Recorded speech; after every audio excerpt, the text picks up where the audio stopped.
What's wrong with having a couple liberal Jews help us out? What's wrong with having a couple liberal Mexicans or Latinos help us out? What's wrong with a few benevolent Chinese?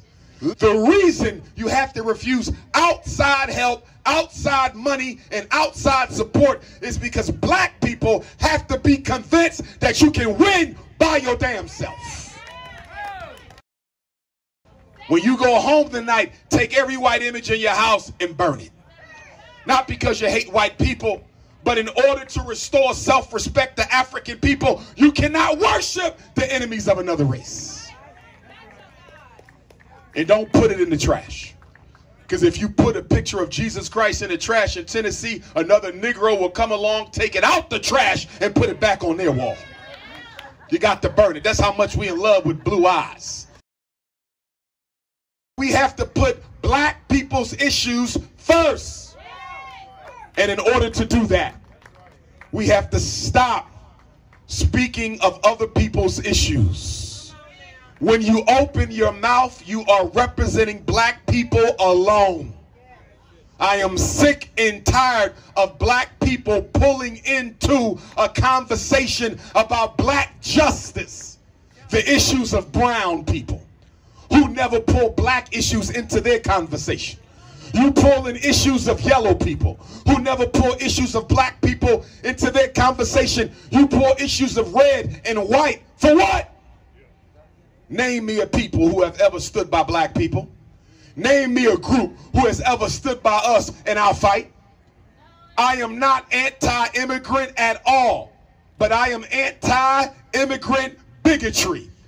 And many of these immigrants who come to America, not my African brothers and sisters, I'm speaking of non-African immigrants, they don't come here to stand by you.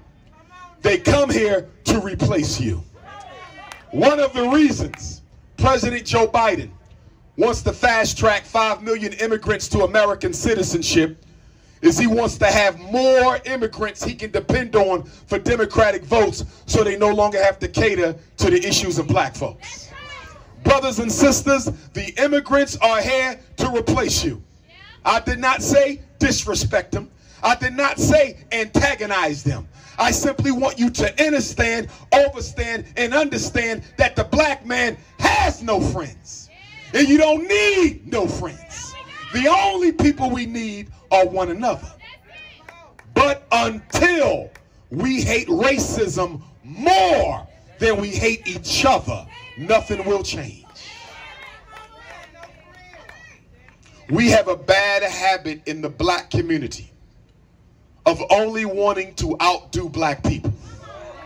You never want to outdo the white power structure. You never want to outdo the European Jewish power structure. You never try to outdo the Chinese power structure. You only want to be the head nigger in charge. And that HNIC syndrome, that HNIC disease is an artifact of post-traumatic slavery disorder. And let me tell you where it comes from. See, in order to understand the HNIC crisis in the black community, why are we the only people who believe only one black person can make it at a time? Why are we the only people who believe if a black woman opens her own business, no other black woman can? If a black man succeeds in his dream, no other black man can. If your child gets a full scholarship to college, no other black child can. Where did we come up with this idea that only one Negro could make it and all other must fail? It comes from the plantation. Back on the plantations of Tennessee, and back on the plantations of South Carolina, and back on the plantations of Kentucky, they had manumission laws that only allow you to free a few slaves at a time. And those slaves could only be freed by sabotaging and informing on other slaves. And so what happened on the plantation was we learned two things. Number one, you can only make it by sabotaging other black people. Number two, if you make it, you got to be the only one to do so. And that mindset, that HNIC crab in a bucket mindset is still with us now, 157 years after emancipation. They might have took the chains off your body, but they never took the chains off your brain. And until we achieve psychological emancipation, until we achieve intellectual emancipation, until we achieve spiritual emancipation, we will never be free. Brothers and sisters, as Pan-Africanists, we believe all black people are one people. No matter where we are in the world, we are but one. Don't focus on where the slave ship brought you. Focus on where the slave ship came from. Brothers and sisters, we believe that as African people, everything we must do must be done alone, by ourselves, without any non-African money and without any non-African participation. Why? What's wrong with having a couple of liberal whites help us out? What's wrong with having a couple liberal Jews help us out?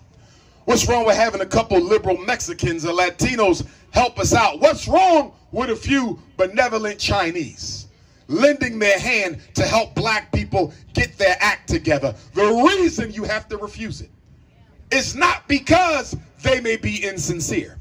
The reason you have to refuse outside help, outside money, and outside support is because black people have to be convinced that you can win by your damn self.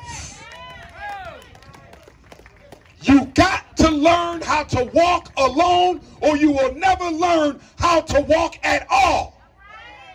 We have been depending on the white breasts for too long. Every time we have a problem, we look to the government to solve it. We have to make up our mind. Is the U.S. government a problem, or is it our solution? Because it can't be both. It can't be both. Why is a $2 trillion people begging the government to solve its problems is beyond me. But I'll tell you where it comes from. It comes from the infantilism of black consciousness. It comes from a mindset of a child. Children don't think long term about their futures because their parents are responsible for doing that. Children don't pay bills. Their parents are responsible for that. Children don't think of saving their money to take care of responsibilities because it's their parents' job to do that. A child gets money and they spend it on whatever they want. That's exactly what you do in Memphis. Just like a child. You don't get your paycheck and say, let's sit down and let's buy a building and open up a laundromat and put some of these young children to work so they ain't got to rob and steal and kill. You don't think like that. When you get your paycheck after you pay your bills, you don't take your disposable income and say, who else wants to join me for a sit down on how we're going to open up Memphis's first black independent school of this decade. You don't say, how are we going to open up our own movie theater, our own shopping plaza, our own credit union, our own bank. You don't think about doing for yourself. You are comfortable letting white Tennessee dictate your life. And when they don't make decisions that are in your best interest, just like a child, you have a temper tantrum. And after you have a temper tantrum, you go right back to your dysfunctional behavior. Listen to me, Tennessee. We are different from every other race in this country on three main areas. Number one, we do not use our money to solve our problems.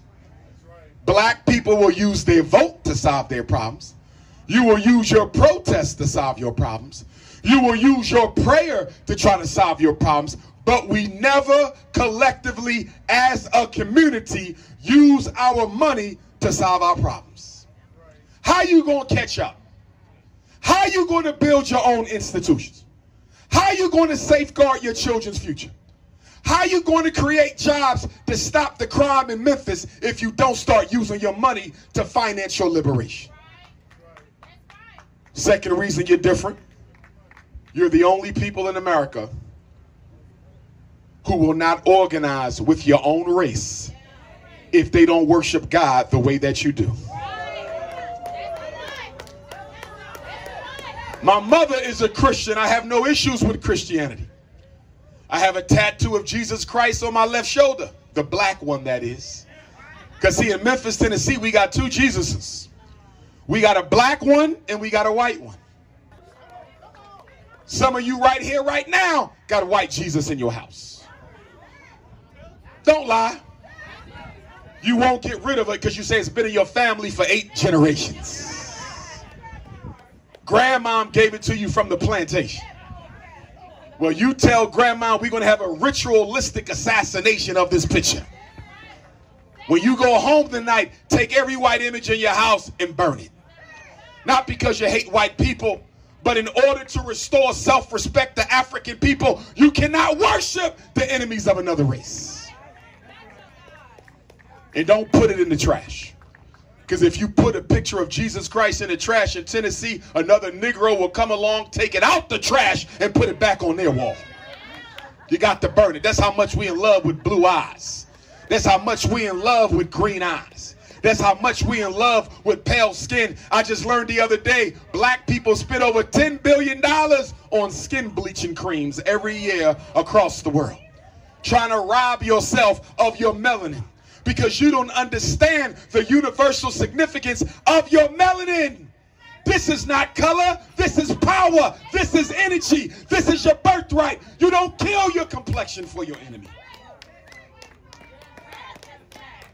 But we still got grandmothers in Tennessee. When the grandbaby come home from the hospital, y'all still looking behind their ear to see how dark they're going to get. We still got aunties and uncles in Tennessee. When they want to spend some time with their niece and nephew, you still going to the lightest child. Or we have the opposite situation, where you have a dark-skinned auntie, uncle, blue, black, purple, beautiful grandmother or grandfather who been so ridiculed over their skin color that they reject the lighter-skinned children in the family. So we got light-skin supremacy and dark-skin supremacy, and both of them are the children of white supremacy. Get rid of the isms. We don't have no time for isms. America is trying to bury the black man and woman. They're trying to do it locally and they're trying to do it globally. You got to teach your child who they are. Imitation is death.